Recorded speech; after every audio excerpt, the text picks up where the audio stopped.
안녕하세요. 저는 결혼한 지 1년 좀 되지 않은 나이 많은 새댁입니다. 늦게 한 결혼이니만큼 더 기회가 없어지기 전에 열심히 아이를 갖기 위해 노력 중이에요. 제가 또래보다 결혼을 늦게 할 수밖에 없었던 말 못할 이유가 있습니다. 그건 바로 저희 부모님 때문이었습니다. 저희 부모님은 저를 ATM기보다 못한 존재로 보셨던 것 같아요. 무슨 말이냐고요? 긴 이야기를 시작해 보겠습니다. 저는 1남 1녀 중 막내로 태어났어요. 제 인생 최초의 기억은 눈앞에 후라이팬이 날아와 제 얼굴을 강타했던 것입니다. 아버지 어머니가 부엌에서 싸움을 하면서 후라이팬이며 도마며 손에 잡히는 대로 던졌는데 3살의 제가 아무것도 모르고 부모님이 그저 재미있는 놀이를 하시는 줄 알고 그 몸싸움 하는데 끼어들어 그만 후라이팬에 맞아버리고 만 것이죠. 이마는 찢어져 피가 철철 났고 놀란 부모님이 싸움을 멈추고 저를 안고 병원으로 가셔서 저는 18바늘을 꿰맸다고 하네요. 남들은 엄마 품에서 강아지를 만져보거나 부모님 손잡고 솜사탕 먹은 것이 최초의 기억이라고 하던데 저는 그렇네요. 그렇게 저희 부모님은 제가 어릴 때부터 자주 싸우셨습니다. 이유는 주로 돈 때문이었죠. 저희 아버지는 지독한 노름꾼이었습니다. 노름에는 술과 여자가 늘 그림자처럼 붙어 다니죠. 맞선 보고 팔려가다시피 아버지에게 시집 온 어머니의 인생은 결혼과 동시에 인생의 굴곡이 졌습니다. 시장에서 도매업을 하셨고 한 달에 한 번씩 어머니에게 봉투를 주곤 했지만 일주일 만에 노름판 간다며 다시 달라고 손을 내밀었고 싫다는 어머니에게 손찌검을 하는 경우가 다반사였습니다. 저희 남매는 배를 고르며 컸습니다. 굶주린 배보다 더 힘들었던 건 부모님의 부부싸움이었습니다. 저희 어머니도 절대 맞고만 있진 않았고 목소리도 크신 편이라 아버지에게 늘 당하고만 살지 않았습니다. 억척스럽게 아버지를 같이 때렸고 그래서인지 한번 부부싸움을 하면 큰 판이 되어버립니다. 집안의 집기를 1년에 한두 번은 새로 바꾸어야 할 정도로 폭력에 노출되며 커왔습니다. 저희 부모님은 오빠와 저에게 큰 관심이 없으셨고 아버지는 노름판과 여자에게 쓸 돈만을 오로지 밝혔으며 어머니는 그런 아버지에게 한 푼이라도 빼앗기지 않으려고 더욱더 생활비에 집착하셨습니다. 그러다가 아버지가 건물 2층에서 실수로 떨어지는 사고가 발생했고 골반뼈를 크게 다치시는 바람에 30시간의 대수술을 하셨습니다. 그리고 평생 한쪽 다리를 저으셔야 하는 후유증을 갖게 되셨고 그 충격에 노름을 끊으셨어요. 덕분에 부모님은 잠정 휴전을 선포하셨지만 어머니는 일을 하러 나가셔야만 했습니다. 그때가 제 나이 10살이었고 저희 오빠는 국민학교 6학년이었습니다. 부모님이 사이가 안 좋으셨지만 제가 그 집에서 그래도 가끔은 웃으며 버틸 수 있었던 건 바로 저희 오빠 때문입니다. 오빠와는 사이가 좋아서 서로에게 의지했고 부모님이 다투실 때면 오빠가 제 손을 잡고 밖으로 나와 부모님의 싸움 소리가 그칠 때까지 집 앞 골목에서 쪼그리고 앉아 나뭇가지로 바닥에 그림을 그리며 놀았던 기억이 납니다. 오빠도 저를 잘 챙겨주었고 저도 부모님보다 오빠를 더 의지하며 10살까지 컸습니다. 그런데 오빠가 고학년이 되면서 소위 불량한 친구들을 사귀게 되었습니다. 저희가 가난하니 옷도 지저분하고 꼬질꼬질하게 다니자 거의 왕따가 되어 친구들에게 괴롭힘을 당하기 시작했어요. 오빠는 조금 더 심했습니다. 같은 반 남자친구들이 오빠를 마구 때리기도 하고 그랬어요.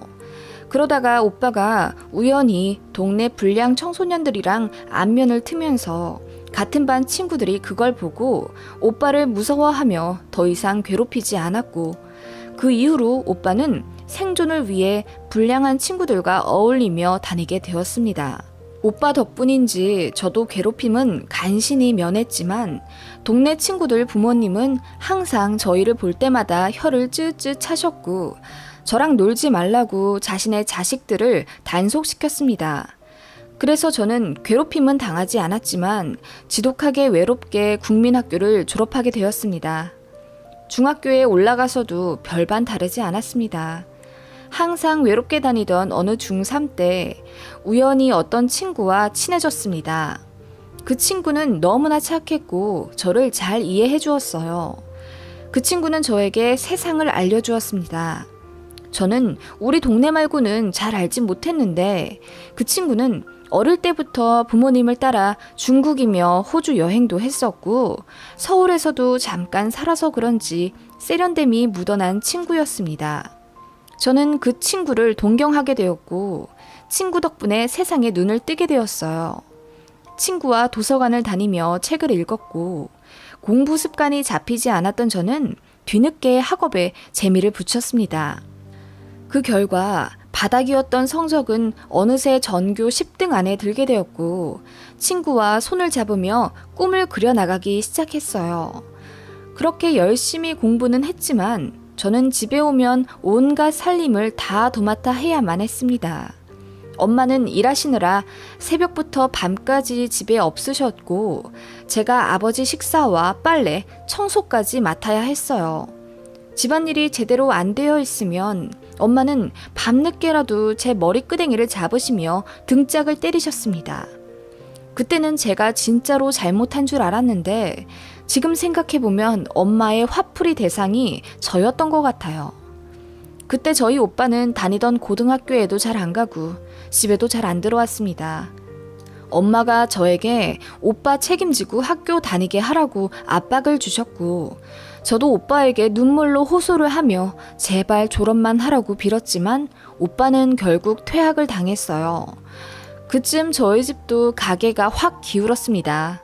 어머니는 건축회사 경리로 일하셨는데 거의 반년을 월급을 받지 못했는데 결국 부도가 나서 완전히 망해버렸기 때문이에요. 엄마는 떼인 월급 받겠다며 이리 뛰고 저리 뛰셨고 아버지는 그쯤 알코올 중독이 되어 집에서 술만 드셨습니다. 그쯤 고등학교 원서를 넣어야 할 시기가 왔고 저는 교사의 꿈을 꾸게 되었습니다. 단짝 친구와 교대에 가기로 결심했고 인문계 고등학교에 원서를 넣고 싶다고 엄마에게 말했더니 엄마가 제 뺨을 내리치셨습니다. 뭐? 인문계? 너 우리 집 꼴을 보고도 공부하겠다는 말이 나오냐? 엄마, 나 선생님 되고 싶어요. 처음으로 되고 싶은 게 생겼어요. 제발 가게 해주세요. 내 눈에 흙이 들어가도 절대 안 돼. 내가 언제까지 너 뒤치다꺼리 해줘야 한다는 거냐. 실업계 가서 졸업하자마자 일해. 너는 무조건 그래야 해. 엄마, 저는 며칠 동안 엄마한테 온 몸을 맞아가면서도 끝까지 빌고 또 빌었습니다. 그치만 엄마는 제가 인문계에 원서를 넣으면 목매달아 죽겠다는 말을 하시고 침대에 드셨습니다. 저는 그날 밤새도록 엉엉 울었던 기억이 납니다. 결국 저는 퉁퉁 부은 눈으로 실업계에 원서를 넣게 되었고 담임 선생님도 눈물을 글썽이시며 어머니를 더 설득해보겠다며 저희 집에 전화도 하셨지만 완강하게 거절하시고 실업계 무조건 넣으라고 하신 제 어머니였다고 합니다. 저는 제 단짝 친구와도 그렇게 헤어졌습니다. 제가 가야 할 실업계 고등학교는 저희 집에서 버스를 2번이나 갈아타야 하는 곳이었어요. 그렇게 저는 맘에도 없는 실업계 고등학교를 다니며 영혼 없이 친구 없이 그렇게 살았고 저도 모르는 사이 저는 청소년 우울증을 겪었던 것 같네요. 오빠도 집에 안 들어오고 아빠도 집에서 술만 먹고 있으니 제가 이 집에서 유일한 샌드백이자 돌파구가 될 거라고 생각하신 건지 어머니는 저에게 더욱 가열차게 세뇌를 하셨어요. 고등학교 졸업하자마자 일해야 한다고. 졸업 전에라도 괜찮은 자리가 나오면 무조건 취직해서 들어가라고. 3년 내내 저를 달달 볶으셨기에 저도 너무 듣기 싫고 벗어나고 싶더라고요. 그래서 저는 고등학교 졸업하자마자 담임 선생님의 추천을 받고 경기도의 어느 작은 중소기업의 막내 격리로 들어가게 되었습니다. 제가 갈 수 있는 여러 회사가 있었는데 이곳을 택한 이유는 여기는 기숙사가 있었기 때문입니다. 집에서 해방될 수 있었기에 일부러 먼 곳으로 왔어요. 여기서 저는 첫 월급 70만 원을 받았습니다. 20살도 안 된 막내였기에 텃세도 심하게 받았고 무시와 괴롭힘도 만만치 않았습니다. 게다가 중년 남성 직원들의 성희롱도 틈틈이 받아야 했어요. 어린 나이에 견뎌내기란 너무 힘들었습니다. 그래서 그날 엄마에게 전화를 걸어 울면서 관두고 싶다는 말을 꺼냈더니 엄마는 제가 들어보지 못한 쌍욕을 하시며 무조건 버티라고 하시는 겁니다. 남의 돈 벌기가 쉬운 줄 알아? 무조건 다니고 다달이 50만 원 보내. 안 그러면 너 호적에서 파버릴 줄 알아? 하시며 단칼에 제 호소를 막아버리시더군요. 아무데도 기댈 곳 없던 저는 그렇게 버티고 버텼고 사람들로부터 마음의 상처가 가득한 채로 6년 만에 대리가 되었습니다. 제 월급은 120만 원이 되었고 저는 다달이 80만 원을 집에 보내야 했습니다. 회사에서 아침과 점심을 주었기에 남은 40만 원 가량으로 저녁값과 기숙사 관리비 그리고 핸드폰 비를 냈습니다. 옷도 거의 사지 않고 한 달에 그렇게 15만 원 정도만 겨우 쓰고 다달이 30만 원은 꼭 모았습니다. 그렇게 되니 겨우겨우 1,000만 원 정도를 모았고 저는 이 돈으로 제가 꿈에 그리던 서울에 가서 이직할 계획을 꿈꿨습니다. 그런데 어느 날 엄마가 울면서 전화를 하시더군요. 오빠가 사고를 쳤다고. 술 먹고 싸움이 나서 상대방을 때렸는데 안경이 깨지는 바람에 한쪽 눈이 실명될 위기라고 하더군요. 오빠가 감옥에 안 가려면 합의금을 물어줘야 하는데 그게 1,000만 원이랍니다. 저보고 1,000만 원만 좀 해달라고 하시며 그동안 모아둔 돈이 얼마인지 물으시더군요. 제가 우물쭈물 대답 못하자 저더러 지 오빠 감옥에 보내는 피도 눈물도 없는 동생이라며 또 무슨 년 하시며 욕을 하시더군요. 저더러 옷도 안 사입고 모은 거 다 아신다시며 당장 내놓으라고 네 오빠 감옥 가서 5년이나 썩게 생겼다면서 소리를 지르셨고 저는 그렇게 모은 돈을 집에 보낼 수밖에 없었습니다. 그러고도 고맙단 소리 한 번 못 들었습니다. 아니, 단 한 번도 들어본 적이 없습니다. 다달이 집에 월급의 대부분을 돈 보내고 이따금씩 오빠 사고친 깽값을 물어주면서도 엄마는 단 한 번도 저에게 고맙다고 하지 않았고 ATM기에서 당연히 돈을 인출하는 것처럼 그렇게 저에게서 돈을 가져가셨어요. 그런 저희 집이 어느 순간 지긋지긋해졌습니다.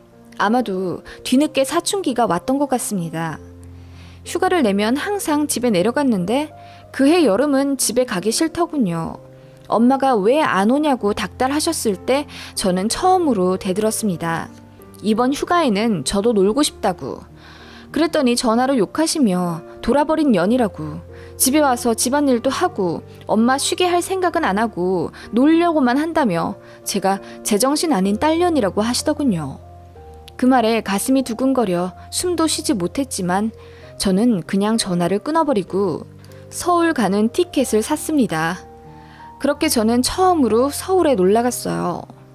제 중학교 때 단짝 친구는 교대 졸업하고 서울의 어느 초등학교에 발령받았다고 들었습니다. 그 친구를 만나고 싶어 무작정 그 학교 앞으로 찾아갔습니다. 그리고 SNS를 뒤져 그 친구에게 글을 남겼어요.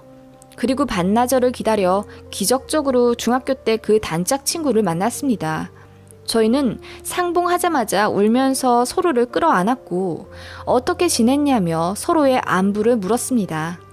친구는 제 사정을 듣더니 역시 그럴 것 같았다면서 안타까워했고 회사 간두고 공부하는 게 어떻냐며 물었어요. 그때가 제가 20대 중반이었고 재수해서 교대 들어오는 사람들 많다며 저더러 수능을 쳐보라고 권유했습니다. 저는 너무나 간절한 마음이었기에 더 늦기 전에 다시 한번 해보자는 마음을 제대로 먹은 뒤 회사를 그만뒀습니다. 집에는 이야기하지 않았고 곧장 서울의 고시원에 들어왔어요. 그리고 낮에는 편의점 알바를 하고 하루에 잠을 4시간도 못 잔 채 정말 코피 쏟아내며 공부했습니다. 입금되어야 할 제 월급이 안 들어오고 엄마 전화도 안 받자 엄마는 회사에 전화를 하셨고 이윽고 저의 퇴사 소식을 들으셨어요. 엄마가 저에게 문자와 전화 폭탄을 하시며 저에게 또 죽일년이라고 욕을 하셨습니다. 저는 이제는 정말 벗어나고 싶어서 엄마의 모든 연락을 끊어버렸어요. 매정하게 보일진 모르지만 저는 1년 반 정도 전화번호를 바꾸고 그렇게 고아가 된 것처럼 혼자 살며 공부했습니다. 그리고 그 다음 해 수능에서 교대 합격을 했습니다. 꿈에 그리던 교대였어요. 돌고 돌아 늦게 왔지만 결국 저는 중학교 때 그리도 그렸던 교대에 입성하게 된 것입니다. 저는 부모님이 당연히 좋아하실 줄 알았어요. 그래서 합격했다는 소리 듣자마자 집에 갔습니다. 이제는 저도 어엿한 선생님이 될 수 있는 자격이 생겼으니까 딸이 선생님이 된다면 얼마나 좋아하실까. 그동안 연락은 안 했지만 이 정도면 이해해 주시겠지 하는 마음으로, 아니 착각으로 집에 갔습니다. 혹시나 했던 마음은 역시나였어요. 어머니는 저를 보자마자 따귀를 사정없이 내리치셨습니다. 얼얼해서 정신도 없더군요. 엄마는 제 머리를 잡아 뜯으시며 집안 말아먹으련 너 때문에 내가 이 나이에 일을 나가 고생하며 돈을 번다. 네 오빠 깽값이랑 네 애비 술값 버느라 엄마 등골이 휜다. 이기적인 년, 밥 말아먹어도 시원치 않을 년 등등 입에 담지 못할 잔인한 말을 하시며 저를 때리셨어요. 아버지는 제가 맡고 있는 모습을 봐도 말리지 않으셨습니다. 솔직히 아빠는 엄마만큼 구박만 안 했을 뿐이지 뒤로 엄마를 종용하시며 저에게 돈을 타내라고 하신 분입니다. 제가 엄마한테 맞아도 괜찮냐는 말 한 번 하신 적이 없으셨죠. 제가 교대에 합격했다는 말은 매달 드리는 80만 원의 값어치보다 형편없었습니다. 엄마는, 아니 부모님은 제가 어떤 사람이 되는지는 전혀 관심이 없으셨고 당장 들어올 몇십만 원이 중요한 분들이셨습니다. 엄마가 말하시더군요. 등록금이며 학비 절대 내줄 생각 없고 알바 다니면서 제가 알아서 충당하라고 하셨습니다. 그리고 다달이 최소한 30만 원을 보내야 한다고 하셨어요. 그렇지 않으면 엄마 목매달아서 죽는다고 울부짖으셨습니다. 저는 그게 너무 무서웠어요. 엄마가 정말로 내 눈앞에서 목 매신 적이 많았기 때문입니다. 제 합격 이벤트는 그렇게 살벌했고요. 저는 그 이후로 학교 다니며 알바하고 그렇게 공부하며 지냈습니다. 엄마에게 약속한 30만 원도 다달이 지킬 수밖에 없었고요. 그래도 좋았습니다. 어쨌든 집에서 벗어났고 제 미래도 멋지게 그릴 수 있게 되었고 하고 싶은 공부도 마음껏 할 수 있게 되었으니까요. 비록 알바 시간 때문에 동기들과 자주 어울리진 못했지만 다들 아량이 깊어 저를 배척하지 않고 잘 감싸주었어요. 그 덕분에 저는 많이 피곤은 했지만 행복한 대학 생활을 보냈습니다. 중간에 잠깐 남자친구도 처음으로 사귀게 되었는데 저희 엄마가 제 자취방을 뒤져 남자친구에게 받은 편지를 제 눈앞에서 찢어버리며 이러려고 대학 왔냐며 비아냥 대셨습니다. 제가 창녀 같다고 막말하시고 남자한테 쓸 돈 있으면 엄마한테 달라며 저를 세상에 다시 없을 불효녀 취급을 하셨습니다. 그리고 남자친구한테 전화 걸어서 저랑 헤어지라고 쌍욕을 하셔서 저는 그렇게 어이없이 첫 이별을 하게 되었습니다. 저더러 남자에 빠지면 돈만 줄줄 샌다며 연애도 결혼도 하지 말라고 세뇌 수준으로 매번 혼내셨습니다. 당시에는 엄마가 너무 무서워 크게 대들지도 못했고 더 분란 만들기도 싫어서 공부만 했어요. 그 결과 저는 임용고시에 한 번에 합격했고 저는 경기도의 어느 초등학교에 바로 들어오게 되었어요. 저는 저를 이렇게 만들어준 제 단짝 친구에게 달려가 고맙다고 눈물로 인사했습니다. 제 인생을 구제해준 은인이었으니까요. 그 친구와는 지금도 연락하며 지내고 평생을 보답하는 마음으로 그 친구와 함께하는 중입니다. 아무튼 저는 행복했습니다. 제가 공무원이라니 모두가 저를 선생님이라고 부르며 우러러 봐주었고 저는 그런 제 모습이 너무나도 자랑스러웠습니다. 매사 최선을 다했고 아이들에게 사랑으로 가르쳐 주었어요. 밤을 새가면서 학습자를 준비했고 아이들을 생각하면 눈물이 날 정도로 큰 애정을 갖고 일을 했습니다. 부모님은 제가 임용고시 합격했을 때도 잘했다거나 축하한다는 말을 하지 않으셨습니다. 그저 첫 월급이 얼마인지가 궁금하셨고, 제가 교사이니 대출도 많이 받지 않겠냐며 오로지 돈밖에 관심을 안 두셨습니다. 저는 제 월세와 생활비 제외하고 매달 150만 원 가량을 보내야만 했습니다. 엄마는 제 앞에서 아무 칭찬하지 않으셨지만 밖에 나가면 사람들에게 교사 딸이라고 자랑을 하셨습니다. 그러더니 어느 날부터인가 딸이 교사인데 뭐 하나 해주지도 않는다며 대출을 받아서라도 집을 해달라고 하시더군요. 지금 집을 팔고 아파트로 이사 가고 싶은데 오빠 이름과 부모님 이름으로는 단돈 2천만 원 대출받기도 힘든 등급이라 제가 필요하다고 하시더군요. 제가 이제 초임인데 대출은 무리라고 했더니 또 죽는다는 소리를 하시며 저를 협박하고 결국 대출을 받아내셨습니다. 1억 2천 정도 대출받아 원래 살던 집방값 보태서 결국 2억 초반대 아파트로 이사 가셨고 대출금 완납은 제 몫이었습니다. 대출금도 갚아야 했고 집에 보내는 생활비도 여전히 보내야 했어요. 제가 돈이 없다고 엄마에게 말을 꺼내면 교대 가게 허락해 준 게 누구냐며 그렇게 그리던 선생님 되었으니 기쁜 마음으로 집에 돈 보내라고 하셨습니다. 엄마는 더 이상 일하지 않으셨고 캬바레 같은 데 다니시며 춤을 추시는지 집에 화려한 옷들과 장신구들이 많아졌습니다. 오빠는 사고를 하도 많이 쳐서 취직을 할 수가 없었어요.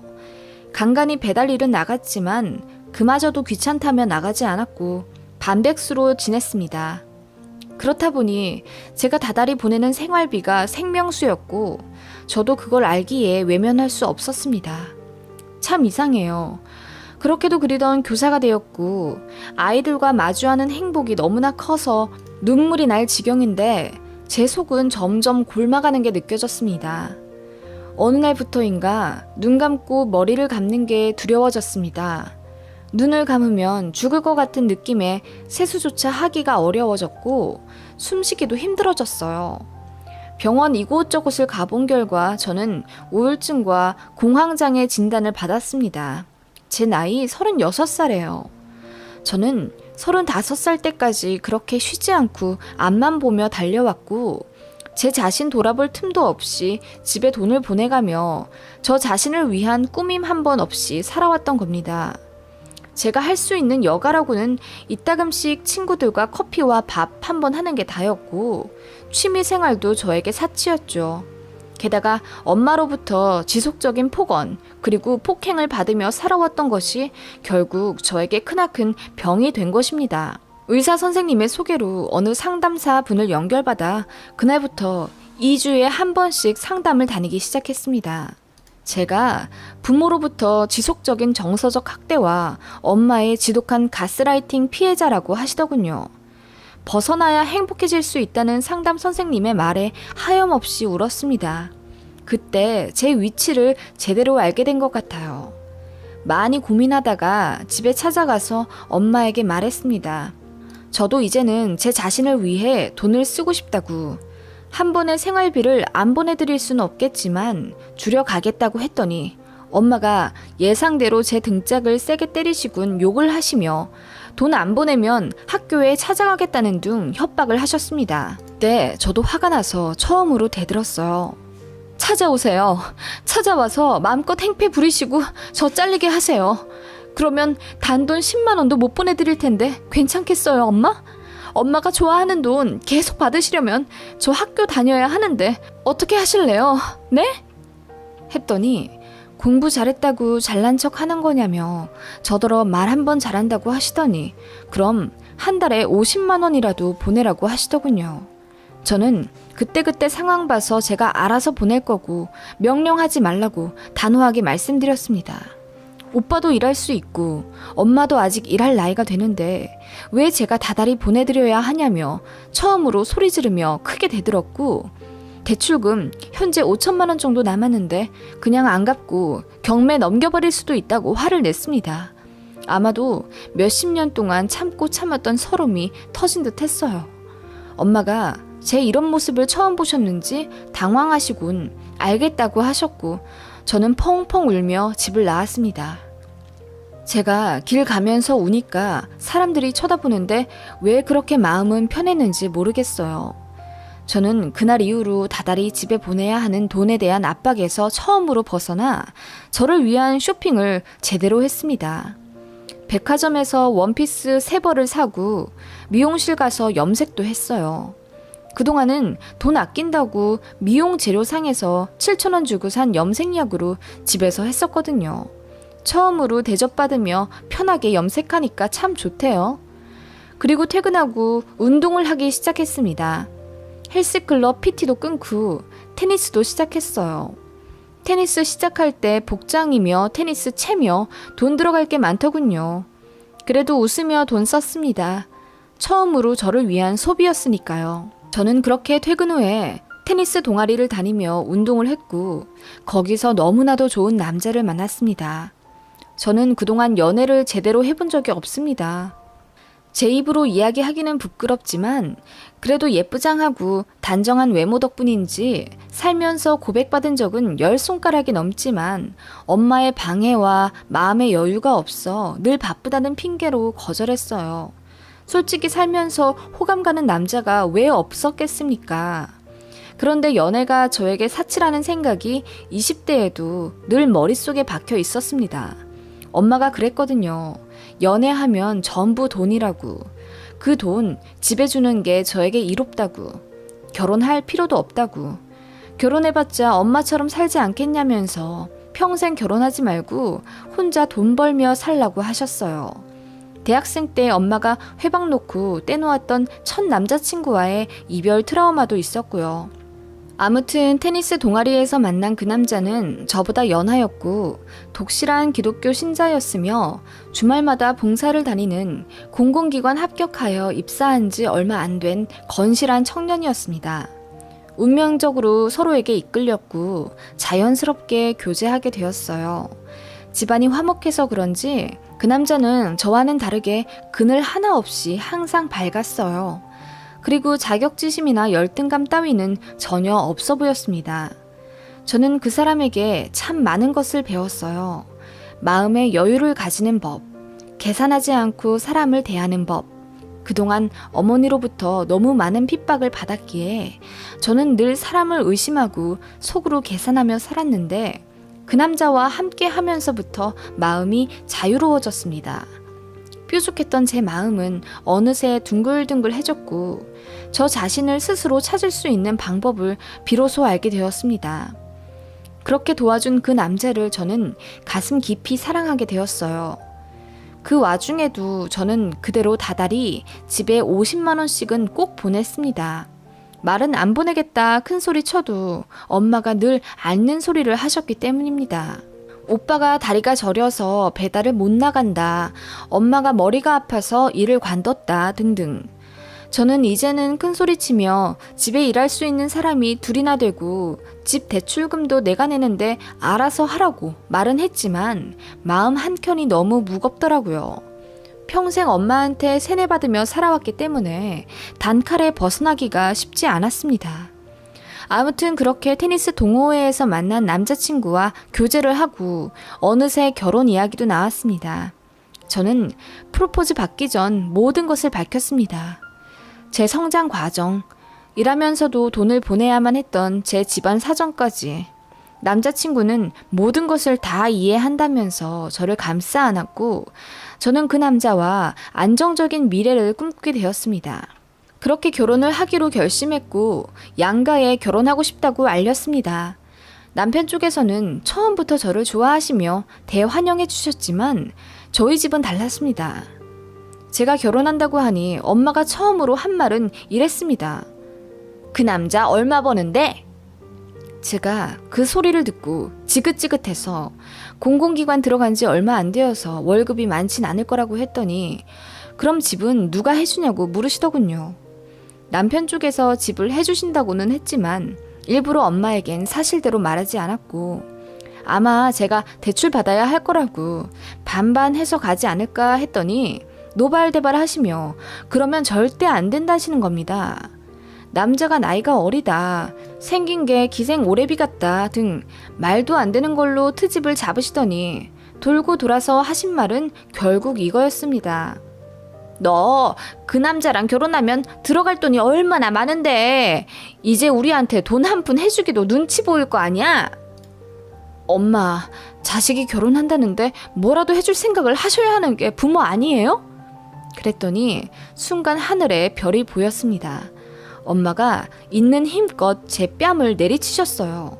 그리고 제 머리를 잡으며 마구 흔들며 저를 밀치셨습니다.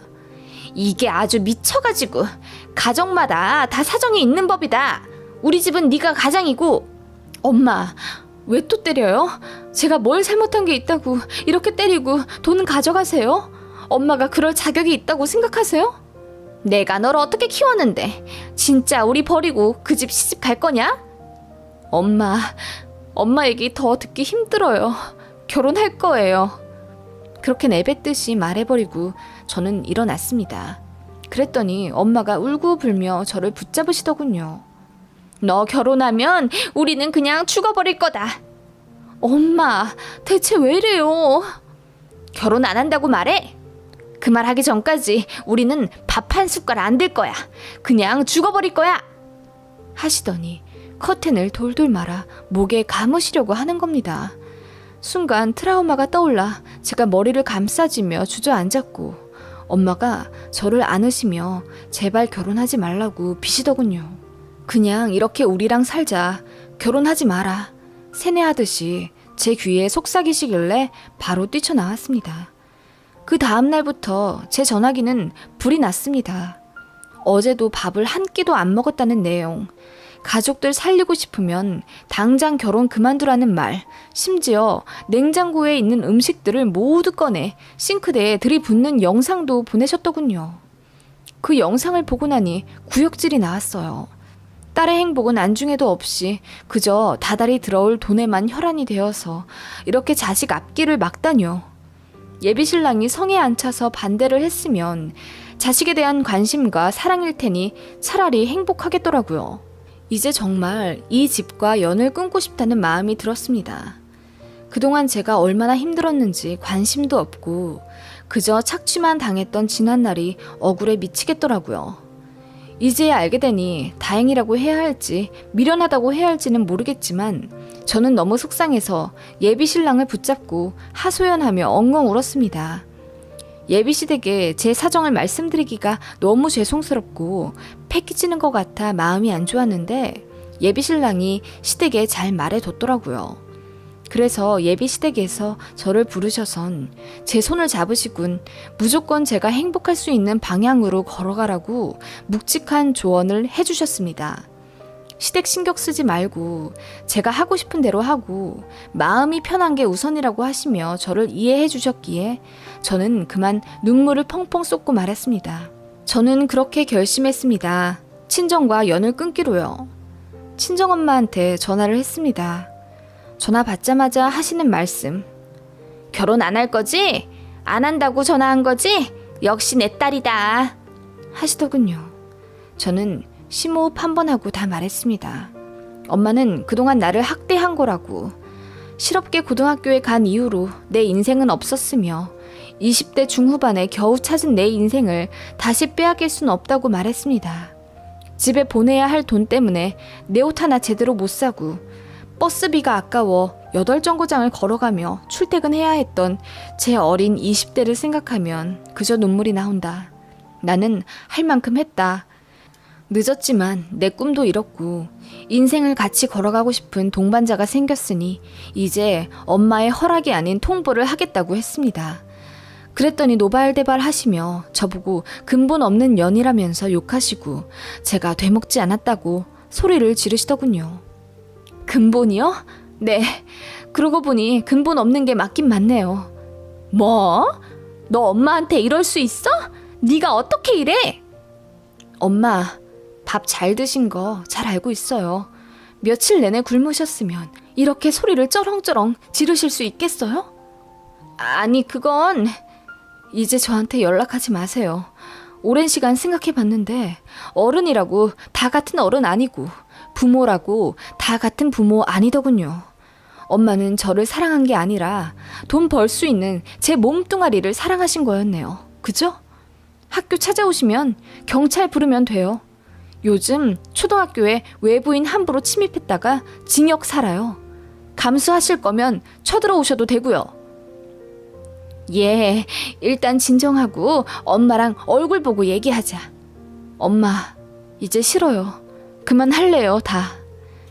우리 딸, 미안하다. 엄마가 그동안 미안했어.